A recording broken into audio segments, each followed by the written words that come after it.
উত্তর চব্বিশ পরগনার বসিরহাট মহকুমা কচুয়া লোকনাথ ধাম লোকনাথ বাবার 294তম জন্মতিথি উপলক্ষে লক্ষ পুণ্যার্থীর ঢল নামে। রাজ্য ছাড়িয়ে ভিন রাজ্য থেকে বহু পুণ্যার্থী আসেন। জন্মাষ্টমী উপলক্ষে চলতি মাসের 25 তারিখ থেকে 27শে আগস্ট পর্যন্ত অর্থাৎ 3 দিন ওখানে বহু মানুষের সমাগম হবে।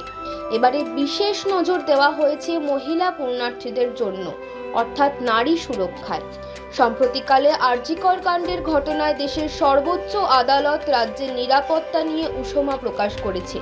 তাই রাজ্য প্রশাসন নিরাপত্তায় কোনো ফাঁক ফোকর রাখতে চাইছেন না। উত্তর চব্বিশ পরগনার জেলা শাসক শরৎ কুমার দ্বিবেদী, বসিরহাট পুলিশ জেলার পুলিশ সুপার মেহেদির হোসেন রহমান, বসিরহাট মহকুমা শাসক আশিস কুমার, বসিরহাট 2 নম্বর ব্লকের খাদ্য ও খাদ্য সরবরাহ দপ্তরের কর্মদক্ষ বুলবুল ইসলাম সহ প্রশাসনিক আধিকারিকরা বিশেষ বৈঠক করলেন কচুয়া ধামের কমিউনিটি হলে।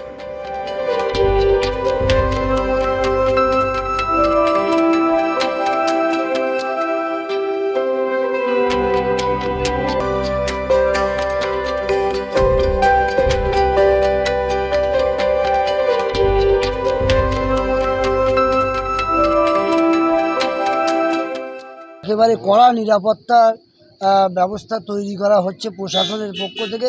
প্রতিদিন প্রশাসন এখানে অবজারভেশন করছে এবং আশা করছি মানুষের নিরাপত্তা সুনিশ্চিত করার জন্য যা যা পদক্ষেপ নেওয়ার দরকার পুলিশ প্রশাসনের পক্ষ থেকে সমস্ত রকমের পদক্ষেপ এখানে নেওয়া হচ্ছে বা হবে। পুলিশ প্রশাসন অনেক ব্যারিকেড দিয়ে চারপাশে ঘিরে দেওয়া হয়েছে, সিসি ক্যামেরা আছে, তারপর এই চারপাশটা খুব সুন্দরভাবে নিরাপত্তার ব্যবস্থা করেছে মন্দির কর্তৃপক্ষ। দেখে তো ভালোই লাগছে, চারপাশটা সিসি ক্যামেরা দিয়ে আবদ্ধ করেছে, ব্যারিকেড দিয়ে সুব্যবস্থা করেছে।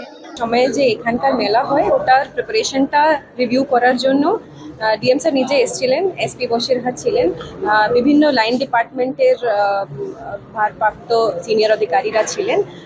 একদম খুঁটিয়ে আলোচনা করা হয়েছে with respect to security arrangements, with respect to infrastructure, logistics, fire safety, SCDCL এর ভূমিকা। তো আমরা ডিটেলে আলোচনা করেছি।